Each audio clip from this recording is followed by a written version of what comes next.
नमस्कार. आज आपण मृगजळ म्हणजेच मिराज ही संकल्पना पाहत आहोत. या ठिकाणी हा एक व्यक्ती वाळवंटी प्रदेशामध्ये खूप दूर अंतरावरती उभा आहे. त्याला हे झाड, त्याची प्रतिमा की ते झाड त्याला या ठिकाणी आहे असा त्याला अनुभव होतो. त्याच पद्धतीने या ठिकाणी पाणी आहे असा सुद्धा त्याला अनुभव होताना दिसतो. हा अनुभव त्याला कशामुळे होतो तो आज आपण पाहणार आहोत. या ठिकाणी वाळवंटी प्रदेशामध्ये हवा गरम असल्यामुळे हे जे पृष्ठभाग आहे त्याच्या जवळची हवा ही हॉट एअर म्हणजे खूप उष्ण असते. त्याच्या तुलनेत हे जे हवेचे हे जे वरचे थर आहेत ते थंड होत जाताना आपल्याला दिसतात, म्हणजे कोल्ड एअर होताना आपल्याला दिसते. आता हे जे थर आहे, पृथ्वीच्या सगळ्यात लगतचा जो थर आहे तो रेरर मीडियम म्हणजे विरल थर आहे. त्याच्या तुलनेत हा जो वरचे थर आहे ते मात्र घन स्वरूपाचे आहे, म्हणजे डेन्सर असतात.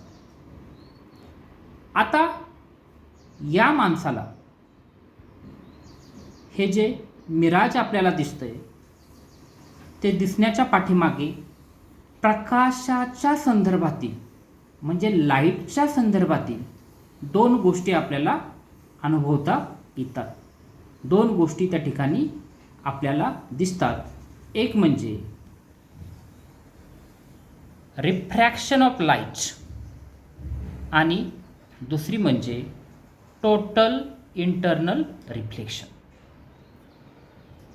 रिफ्रॅक्शन ऑफ लाईटमध्ये आपण पाहिलेलं आहे, जेव्हा एखादा प्रकाश किरण घन माध्यमातून म्हणजे ह्या डेन्सर मीडियममधून रेरर मीडियममध्ये म्हणजे विरळ ठिकाणी जातो, घनमधून विरळमध्ये जातो, त्यावेळेस ही जी डॉट डॉट दिसते ही जी स्तंभिका आहे, ही जी नॉर्मल रेषा आहे त्याच्यापासून तो थोडासा दूर जाताना आपल्याला दूर बेंड होताना आपल्याला दिसतोय.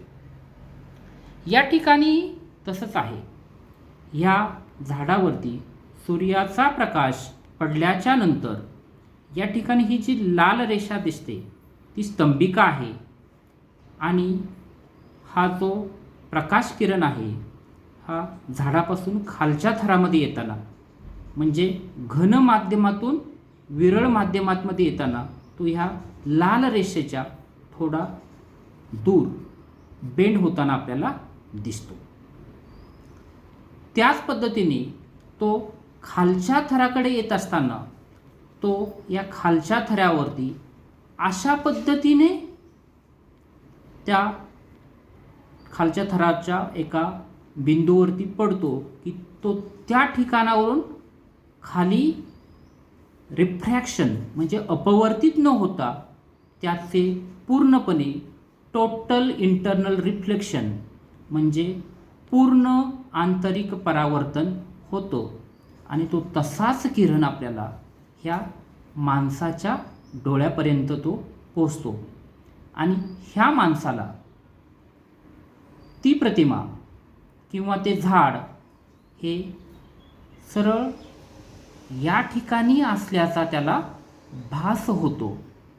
त्याचं कारण म्हणजे रिफ्रॅक्शन ऑफ लाईट आणि त्याचबरोबर टोटल इंटरनल रिफ्लेक्शन, की ज्या ठिकाणी एका थरावरती तो आल्याच्या नंतर हा प्रकाश किरण खालच्या थरामध्ये न जाताना तो त्या ठिकाणी पूर्णपणे टोटल इंटरनल रिफ्लेक्शन म्हणजे त्याचं पूर्ण आंतरिक परावर्तन होतं, तो अपवर्तित होत नाही. अशा पद्धतीने मिराज म्हणजेच मृगजळ हे याचा आपल्याला अनुभव हा रिफ्रॅक्शन ऑफ लाईट म्हणजे अपवर्तन, प्रकाशाचे अपवर्तन आणि टोटल इंटरनल रिफ्लेक्शन म्हणजे पूर्ण आंतरिक परावर्तन या दोन गोष्टींमुळे घडलेलं दिसतं. हे उन्हाळ्यामध्ये आणि वाळवंटी प्रदेशामध्येच आपल्याला दिसतं, कारण वाळवंटी प्रदेशामध्ये वरचा थर हा थंड आहे. त्या थंड थरातून खाली जो उष्ण थर आहे त्याच्यामध्ये प्रकाश किरण येत असतो.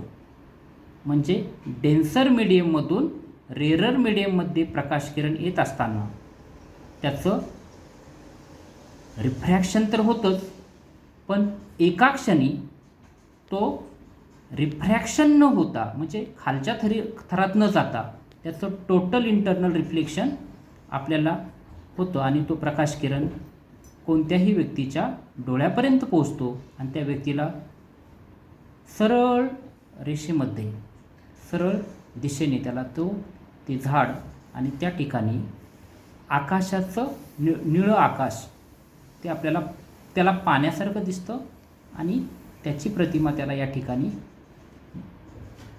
दिसते.